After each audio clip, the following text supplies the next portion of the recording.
কিন্তু ছোট ঘর পরেই অবস্থান করা মায়া জানতেও পারল না সে যে নিজেকে জনম দুঃখিনী ভাবে।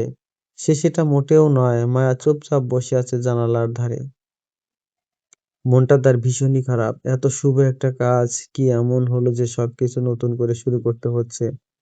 আম্মা, ফুপি, কাব্য, নানা নানি সবাইকে সে জিজ্ঞেস করেছে। কেউ তার কোনো প্রশ্নের উত্তর দেয়নি। তার বিয়ের তারিখ পিছিয়ে গেছে। আবার সে শুনেছে কাবিনও হবে না শুধু, সম্পূর্ণ বিয়েই হবে। তাকে নিয়ে যাবে কাব্যের বাড়ি। মায়া খুব আশা নিয়ে বসেছিল বউ সাজার জন্য, এখন আবার নাকি 6 দিন অপেক্ষা করতে হবে। কেউ তার কোনো প্রশ্নের উত্তর দিচ্ছে না। নিজেকে নিজে জিজ্ঞেস করে সে, সবকিছু ঠিকঠাক আছে তো? সবকিছু ভালোই ভালোই সম্পন্ন হবে তো? নাকি আবার কোনো নতুন ঝড় এসে এলোমেলো করে দিয়ে যাবে সবকিছু? মায়া, রেডি হয়ে নে তাড়াতাড়ি। সাবিহা আর রিজা তো সাজগোজ করছে। তোর ফুপি রেডি হয়ে বসে সবাইকে বকাঝকা করছে। এখন এসে যদি দেখে তুই কিছুই করছিস না, তাহলে তোকে কিন্তু খুব বকবে। সাগরিকার কথায় মায়া বলে, কি এমন হলো আম্মা যে আমাকে এত তাড়াতাড়ি ওই বাড়িতে পাঠিয়ে দিচ্ছ? তোমরাই তো বলেছিলে যে শুধু কাবিন হবে, এখন আবার কি হলো? সাগরিকা বুঝতে পারলো মায়ার মনের অবস্থা, কিন্তু সব কথা তো ওকে বলা যাবে না। তাই বলল, আমিও জানি না রে মা। তোর বাবা বলল বিয়ের জন্য কি হলো আহ, ভাড়া করেছে বাবা। হ্যাঁ, কাপুর বাবা তোর বাবা মিলে 3 দিনের জন্য ভাড়া করেছে। তোর গায়ে হলুদ ওইখানেই হবে। কাব্যকে হলুদ দিবে ওদের বাড়িতেই। ওদের বাড়ি তো অনেক বড়, কিন্তু বৌভাত সেন্টারই করবে। ওহ, তাহলে তো অনেক টাকাই খরচ হয়ে যাবে আবার। কিছুদিন আগেই তো গ্রামে ঘর দিল, এখন আবার এত অনুষ্ঠান করে বিয়ে। বাবার উপর তো অনেক চাপ পড়ে যাচ্ছে মনে হয়। তোকে টাকা নিয়ে ভাবতে কে বলেছে? চুপচাপ রেডি হয়ে নে। বৌভাতের দিন যে শাড়িটা পরবি সেটা কিনতে যেতে হবে। গয়নাও কিনতে হবে কিছু। সিম্পল গয়না পরবো বৌভাতের দিন আম্মা। বিয়ের দিন গয়নাগুলো তো অনেক ভারী ভারী। সেটা তোর ইচ্ছে। এখন কিন্তু রেডি হয়ে নে। সাবিহা আর রিজা চলে আসবে কিন্তু এখনই তোকে ডাকতে। তুমি যাবে না আম্মা? না। কেন? মেয়ের মায়ের অনেক কাজ বুঝলি। মা হলে বুঝতে পারবি। তাছাড়া তোর নানা নানিও তো যাচ্ছে। ওই বাড়ি থেকে কাব্য, কবিতা আর কাব্যর 2 ফুপি আসবে। ও আচ্ছা। কিন্তু তুমি গেলে ভালো হতো। নিজের বিয়ে, তুই নিজে পছন্দ করে সবকিছু করবি। না হলে পরে ভালো না লাগলে সারা জীবন আফসোস করবি বুঝলি? ঠিক আছে। সাবিহার ইচ্ছে করছে হাউমাউ করে এখন কাঁদতে। মায়াও মন খারাপ করে দাঁড়িয়ে আছে। রিজা কোনো কথাই বলছে না। কাব্যর বড় ফুপি আর তার মেয়ে নাইলা তাদের কথায় কথায় দামি দামি জিনিস নিয়ে খোঁটা দিচ্ছে। যেমন একটু আগে তারা এসেছে নিজস্ব গাড়িতে চড়ে। মায়ারাও এসেছে, কিন্তু তাদের তো একটাই গাড়ি। তাই তাদের নানা নানি আর ফুপি অন্য গাড়িতে আসছে। এখনো এসে পৌঁছাতে পারেনি তারা। কাব্যরাও আসতে পারেনি জ্যামের কারণে। সেই সুযোগে কাব্যর ফুপি আর ফুফাতো বোন মিলে ওদের অপমান করছে। মায়া কিংবা সাবিহা দুজনই জানে কাব্যদের তুলনায় তাদের বাবার টাকা পয়সা কমই আছে। কাব্যদের একটা বাংলো বাড়ি আছে, সেখানে মায়াদের শুধু একটা ফ্ল্যাট। সেটা নিয়েও খোঁটা দিয়েছে মায়াকে। আর কাব্যর ফুফাতো বোন নাইলা তো বলেই বসেছে মায়াকে, কি দেখেছে কাব্য তোমাদের মতো ঘরের মেয়েকে পছন্দ করেছে কাব্যই জানে। ওর রুচি যে এত খারাপ আমরা জানতাম না। আমরা তো ভেবেছিলাম ও আমাদের মতোই কোনো বড় ঘরের মেয়েকে বিয়ে করবে। মায়ের ইচ্ছে করছে লজ্জায় মাটির সাথে মিশে যেতে। এইসব কথা যে সরাসরি কেউ কাউকে বলে সেটা জানা ছিল না তাদের। এই সরি সরি, লেট হয়ে গেল। অনেক সময় ধরে বসে আছো তোমরা? আমরা আসলে জ্যামে পড়ে গিয়েছিলাম। মায়া কবিতার গলার আওয়াজ পেয়েই ছুটে গিয়ে ওকে জড়িয়ে ধরে। কাব্য ওর ফুপির কাছে যাওয়ার সময় দেখে কারো মুখেই হাসি নেই। ও মুহূর্তেই বুঝে যায় ফুপি ওদের কিছু বলেছে। ফুপিকে সালাম দিয়ে বসে মায়াকে বলে, তোমার নানা নানি আর ফুপি কই? রিজা জবাব দেয়, ওরাও জ্যামে পড়েছে, সময় লাগবে আসতে। কাব্যর ফুপি বলে, ওনাদের জন্য কি অপেক্ষা করব নাকি এখন? টাকা তো আমরাই পেমেন্ট করব। চল, পছন্দ করে কিনে ফেলি। কাব্য কিছু বলার আগে নাইলা বলে, হ্যাঁ সেটাই। শুধু শুধু অন্যের জন্য সময় নষ্ট করব কেন? কাব্য বলে, আমরা অন্যের জন্য অপেক্ষা করব কেন? যাদের বিয়ে হচ্ছে তাদের জন্য অপেক্ষা করব। মায়া বলে, সমস্যা নেই, ওরা চলে আসবে, আপনারা চলুন না। নাইলা বলে, হ্যাঁ সেটাই, চলো চলো কাব্য। সবাই শাড়ির দোকানের দিকে এগুলে কাব্য মায়াকে জিজ্ঞেস করে, কি হয়েছে মায়া, সবার মন খারাপ কেন? ফুপি কি কিছু বলেছে? না। কি সব আবোল তাবোল বলছেন আপনি? ফুপি আমাকে কেন কিছু বলবে? কেউ কিছুই বলেনি। তাহলে এইরকম মন খারাপ করে আছো কেন? কই মন খারাপ করে বসে আছি, আমি তো হাঁটছি। চলুন সামনে।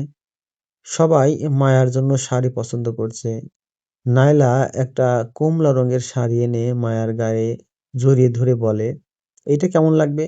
সুন্দর না? কাপু জানে মায়া কি পছন্দ করে। মায়া তাকে বলেছে সে বিয়ের দিন লাল শাড়ি পরবে আর বৌভাতের দিন কালো। কাব্যও যেন কালো পরে। কাব্য নাইলার কাছে গিয়ে ওর হাত থেকে শাড়িটা নিয়ে বলে, নিঃসন্দেহে শাড়িটা সুন্দর, কিন্তু মায়ার এই রং পছন্দ না। মায়া বৌভাতের জন্য কালো শাড়ি পছন্দ করেছে। আমিও কালোই পরবো। পুরো কাপড় ড্রেস ভালো লাগবে না? নাইলা কিছু বলার আগেই ওর মা বলে, ছি, কালো রঙের, কালো কোনো রং হলো? বিয়ের জন্য কেউ কি কোনো কালো শাড়ি নেয়? ছেলেরা না হয় পরে, কিন্তু কালো শাড়ি কেউ কিভাবে পরে? অশুভ রং। কবিতা এইবার বেশ রেগেই বলে, ফুপি, যাদের বিয়ে হচ্ছে তাদেরকেই না হয় সিদ্ধান্ত নিতে দাও। জীবনে তো বিয়ে একবারই করে মানুষ, তাই ওদের ইচ্ছে মতোই ওদের সবকিছু করতে দাও। কবিতার মুখের উপর ওর ফুপি আর কিছুই বলল না, কারণ কবিতার জেদ সম্পর্কে তারা ভালোই ধারণা আছে। এইখানে এই শপিং মলেও যে তার সাথে যে সে রাগারাগি করবে না তার কোনো নিশ্চয়তা নেই। মায়ের ইচ্ছে অনুযায়ী ওদের ড্রেস কেনা হলে রিজা বলে, মা যে কেন আসছে না, আমাদের জামা কখন কিনবো? কাব্যর ফুপি ব্যঙ্গ করে বলে, আজকে মনে হয় আসবেও না, কাব্যকেই তোমাদের ড্রেস কিনে দিতে হবে। হ্যাঁ রে কাব্য, বিয়ের আগেই শালিকাদের জামা জুতা দিবি নাকি? আমি থাকতে আমার নাত নাতনিদের অন্য কেউ জামা জুতা দিবে কেন? দিলেই বা আমার নাতনিরা নিবে কেন? ওদের ওই নানার কি কম আছে নাকি কিছু? সবই পিছনে তাকিয়ে দেখে মায়ের নানা নানি আর ফুপি এসেছে। ফুপি এসে রিজার মাথায় চাটি মেরে বলে, ফোন ধরছিস না কেন, সাইলেন্ট করে রেখেছিস, ফাজিল মেয়ে। কাব্য ওর ফুপির সাথে সবাইকে পরিচয় করিয়ে দেয়। মায়ের নানা রিজা আর সাবিহার শপিং এর সব টাকায় পেমেন্ট করে। রিজা যেন কাব্যর ফুপিকে শুনিয়ে শুনিয়েই বলে, নানা ভাই, আমি তোমার বউ হতে রাজি আছি, তোমার বড় বউ মেনে নিলেই হলো এবার। মায়ের নানি বলে, আমার বুড়ো বরের পিছনে পড়েছিস কেন মেয়ে? এই যে দেখছো না কত দামি দামি গিফট দিলে তোমাকে, বিয়ে হলে তো রোজই দিবে। কত রিচ একটা পার্সন, অথচ অন্যদের মতো শো অফ করে বেড়ায় না। অনেক মানুষকে তো দেখি কোনো কিছু খরচ না করে মুখেই শুধু ফটর ফটর করে।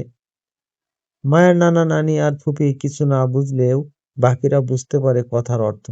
মায়া নিজেকে বলে, চুপ কর তো, শুধু বাজে কথা। কাব্যর বড় ফুপি নায়লাকে বলে, তোর ছোট খালাকে কল দে, আসছে না কেন ও? খালামণি জ্যামে আটকে আছে, কাছাকাছি আছে, চলে আসবে। মেয়েদের সবার ড্রেস কেনা শেষ হলে সবাই কাব্যর জন্য কিনতে যায়। মায়ার শাড়ির সাথে মিল রেখেই ওর জন্য কিনে। কাব্য টাকা পেমেন্ট করতে গেলে মায়ার নানা ওকে সেটা করতে দেয় না। তার একটাই কথা, মায়ার বিয়ের শাড়ি, বৌভাতের শাড়ি তোমরা দিয়েছো, অন্তত তোমার একটা ড্রেসের দাম আমাদের দিতে দাও। কাব্য না দিতে চাইলেও মায়ার নানা জোর করেই দেয়। ঠিক সেই সময়ই কাব্যর ছোট ফুপি সেখানে আসে।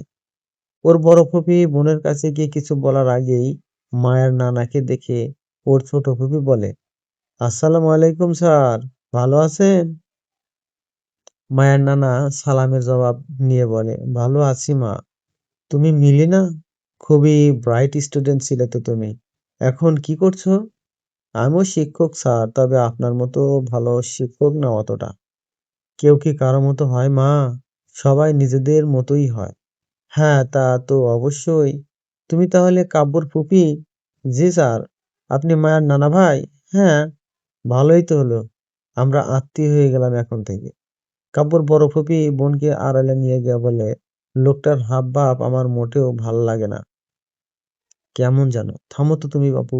উনি যথেষ্ট ভালো মানুষ। এইসব ভুলভাল কথা বলে উটকো ঝামেলা করবে না মোটেও। বড় বোনের এই আচরণ তার মোটেও ভালো লাগে না। কথায় বলে না, অলস মস্তিষ্ক শয়তানের আড্ডাখানা। বাড়িতে কোনো কাজ নেই, বড়লোকের বউ বাইরেও কোনো কাজ করে না, তাই সারাদিন একজনের বদনাম অন্যজনকে বলেই দিন পার করে। নিজে তো এমন হয়েছেই, মেয়েটাকেও এমন বানিয়েছে। আপনাদের ছেলে কিন্তু অনেক বুঝদার, আমার অবস্থাটা ভালোভাবেই বুঝেছে। কিন্তু আমি আসলে এত তাড়াতাড়ি চাইনি মায়াকে অন্যের ঘরে পাঠাতে। কাব্যর মা বাবাকে কথাগুলো বলে রিজভী। কাব্যর মা বলে, চিন্তা করবেন না ভাই, মায়া আমাদের বাড়িতে মেয়ের মতোই থাকবে, ওর কোনো অযত্ন হবে না। আমরা সেটা জানি ভাবি, তবুও আমরা খুব কম সময়েই ওকে আমাদের কাছে পেয়েছি। আপনারা তো সবকিছু জানেনই। তা তো জানি, কিন্তু ভাগ্যে যেদিন বিয়ে লেখা আছে সেই দিনই তো বিয়ে হবেই। হ্যাঁ, ভাগ্যের উপরে কারো হাত নেই তো আর। সেন্টারটা ভালোই বড়, তাই না মায়ের বাবা? সবকিছু ফিক্সড তো? ডেকোরেশনের লোক, ক্যাটারিং? হ্যাঁ হ্যাঁ, সবই ঠিক করা শেষ। আপনাদের দুই বিয়ানকে শুধু দেখাতে নিয়ে এলাম, না হলে পরে আবার বলবে পছন্দ হয়নি। মায়েদের পছন্দ না হলে ছেলে মেয়েদের পছন্দ হবে না। কাব্যর মা ওর বাবার দিকে চোখ বড় বড় করে তাকিয়ে বলে, খোঁচা মেরে কথা বলবেন না কিন্তু। যথা আজ্ঞা।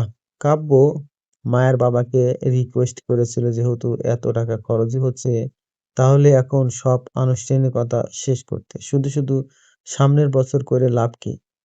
মা না হয় বিয়ের পর বাবার বাড়িতেই বেশি থাকবে। কাব্যর বাবারও পরিকল্পনা ভালোই লেগেছে, তাই সেও সায় দিয়েছে। বিয়ের তারিখও পিছিয়ে দেওয়া হয়েছে, যাতে দূরের আত্মীয়রাও আসতে পারে। আজ মায়াদের শপিং করতে পাঠিয়ে বাবা মায়েরা এসেছিল কমিউনিটি সেন্টার দেখতে। তারা গল্প করছিল, ঠিক সেই সময় কাব্যর বাবাকে কল করে কাব্যর বড় ফুপি।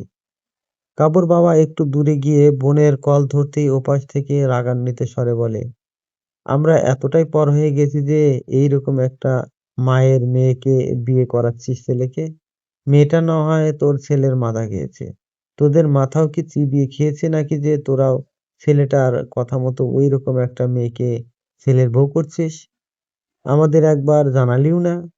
চুপি চুপি সব ঠিক করে ফেলেছিস? শোন, এই মেয়েকে ছেলের বউ করলে তোর সাথে সব সম্পর্ক এখানেই শেষ করব।